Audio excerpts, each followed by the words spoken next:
Islam dalam kondisi ditekan, ditindas, dikuasai, dijajah, itu perlu strategi yang luar biasa, saudara. Baik, saya tambahkan. Lalu bagaimana tentang keterkaitan Habib Utsman yang fatwanya ini suka digoreng sama Snow? Utsman bin Yahya, gila itu. Dia memberi fatwa agar tidak terjadi pemberontakan kepada Belanda. Dia mengeluarkan fatwa bahwa memberontak kepada Belanda itu haram. Itu Utsman bin Yahya. Itu digoreng sama Senok seolah-olah Habib Utsman itu anti jihad, Habib Utsman itu mengharamkan jihad, Habib Utsman itu nggak suka jihad. Ini fitnah murahan, saudara.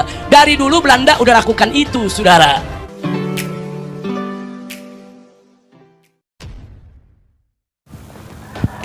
Assalamualaikum warahmatullahi wabarakatuh. Kembali berjumpa dengan saya di channel Gagasan Progresif TV9. Sahabat sebangsa dan setanah di mana saja Anda berada.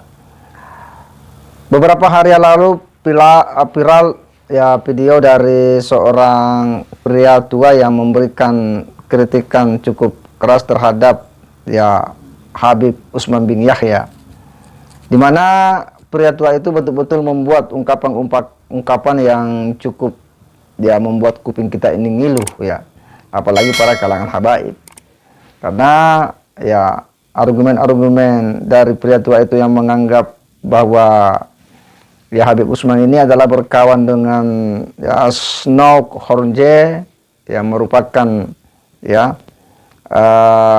orang Belanda yang memang ditugaskan untuk kemudian mengkondisikan umat Islam.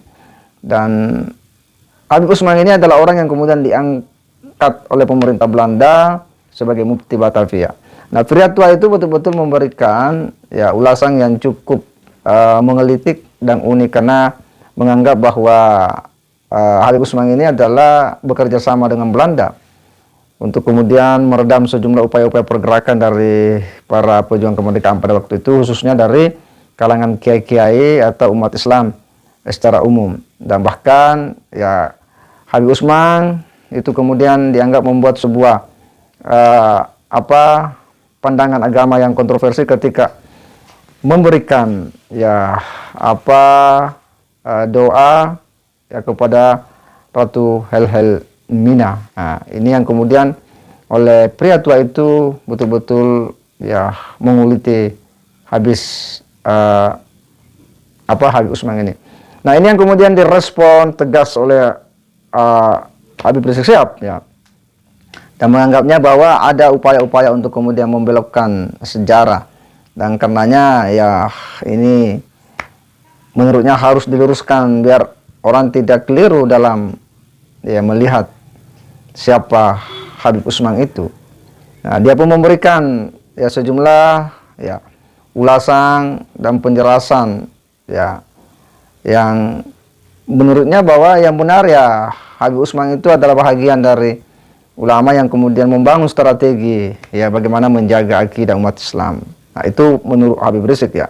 Nah, untuk lebih jelasnya kita simak dulu bagaimana pandangan Habib Rizik terkait dengan Habib Utsman yang kemudian ya mencoba meluruskan atau membantah sejumlah argumen-argumen yang menyudutkan Habib Utsman ini. Kita simak dulu sama-sama. Habib Utsman bin Yahya, gila itu.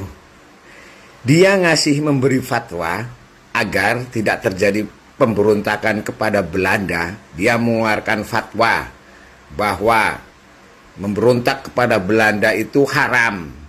Itu Utsman bin Yahya Habib.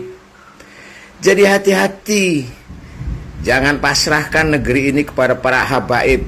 Para habaib itu orang-orang yang datang kepada Indonesia itu pada abad 18-19, dibawa oleh kapal Belanda, proyeknya Belanda, ngerti nggak? Jadi hati-hati gitu. Nah, mereka itu pengkhianat gitu. Ya masa memberi fatwa dilarang memberontak kepada Belanda? Yaitu kalau tidak pribumi kayak gitu, karena dia tidak merasa memiliki. Habib Utsman bin Yahya adalah pejuang. Beliau adalah mujahid. Beliau justru menyelamatkan umat Islam di saat-saat genting, saat umat Islam dijajah oleh orang-orang kafir, saudara. Enggak sembarangan menjaga umat Islam dalam kondisi ditekan, ditindas, dikuasai, dijajah. Itu perlu strategi yang luar biasa, saudara. Baik, saya tambahkan. Lalu bagaimana tentang keterkaitan Habib Utsman yang fatwanya ini suka digoreng sama Senok.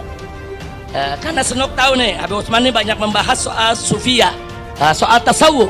Nah, kita tahulah kalau tasawuf bagaimana mendekatkan diri kepada Allah, menjauhkan dunia, itu digoreng sama Senok seolah-olah Habib Utsman itu anti jihad, Habib Utsman itu mengharamkan jihad, Habib Utsman itu nggak suka jihad.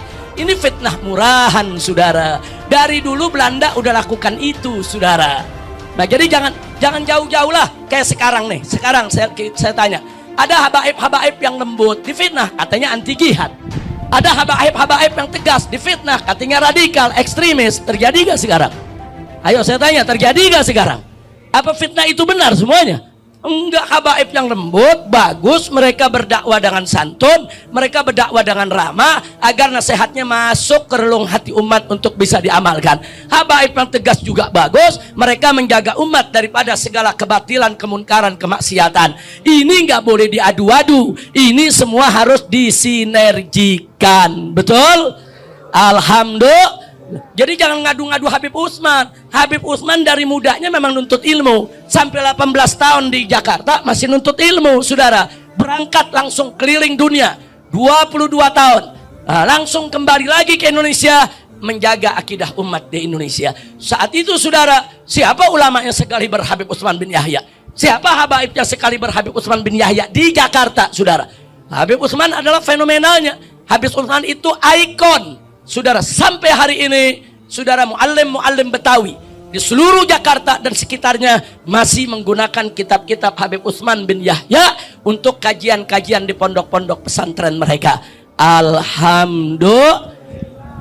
Baik, sekarang kita mau bicara tentang Senok Hugroy.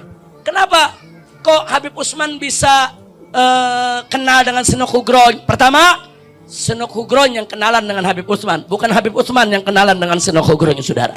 Siapa Senok Hugroy? Habib Utsman nggak kenal. Habib Utsman tokoh ulama besar, saudara. Nah, Senok Hugroy yang datang ke Habib Utsman memperkenalkan diri sebagai seorang muslim. Senok Hugroy itu mengubah nama menjadi Abdul Ghafur, pura-pura masuk Islam, masuk ke kota Mekah, 5 tahun belajar di Mekah, ya ikhwan.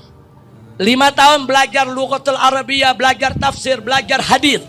Begitu datang ke Indonesia, bahasa Arabnya bagus, ilmu tafsir dia ngerti, ilmu hadis dia paham, datang ke Habib Utsman, tentu Habib Utsman nyambut. Bagaimana nggak disambut? Ada orang bule Belanda bisa bahasa Arab masuk Islam. Siapa juga senang, saudara.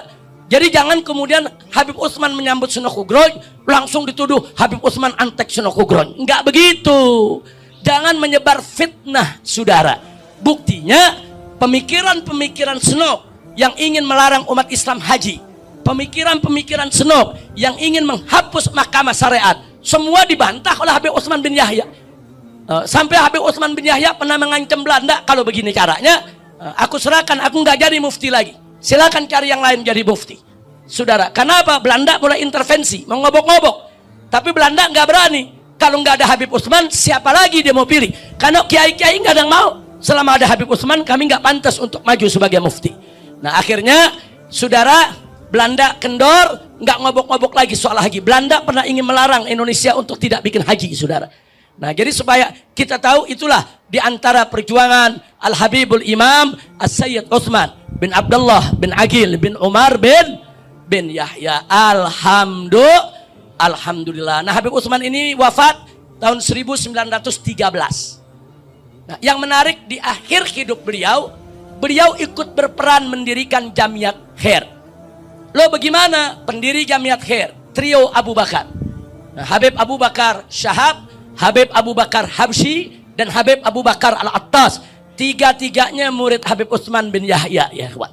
Nah, bagaimana nggak ikut berperan kalau 3 muridnya mendirikan Jamiat Khair? Dan nggak sampai di situ. Ya, nampak ya bahwa Habib Rizik ya menganggap ada upaya untuk kemudian membelokkan ya bagaimana Habib Utsman di masa lalu ya, di zaman ketika beliau diangkat sebagai mufti Belanda. Bagi Habib Rizik saya bahwa Habib Utsman ini adalah bagian dari strategi dakwah yang dilakukan untuk menjaga akidah umat, sekalipun dia kemudian harus ada dalam lingkaran kekuasaan. Dan menurutnya itu adalah bagian dari strategi dan metode. Tetapi kemudian banyak pandangan-pandangan lain juga yang menganggap bahwa ya ini bekerja sama dengan Belanda. Dan tentu ya mereka masing-masing memiliki argumentasi ya untuk membangun dia punya narasi masing-masing. Tetapi di balik semua perbedaan itu memang penting untuk dijernihkan persoalan ini, dan tentu akan semakin banyak data-data yang akan muncul ke permukaan ya di balik hiruk-pikuk dari Habaib ini. Artinya bahwa memang penting umat ini kemudian dicerdaskan supaya dia tidak kemudian terjebak dalam sebuah pemahaman-pemahaman sempit, ya pemaknaan keliru terhadap ya ajaran-ajaran dan doktrin-doktrin agama yang hari ini ya memang sedang viral-viralnya ini masalah habaib. Kita berharap bahwa nanti ujung dari pada hiruk-pikuk ini betul-betul ada kesepakatan yang sifatnya bisa membuat umat ini betul-betul tercerahkan. Saya kira demikian. Wassalamualaikum warahmatullahi wabarakatuh.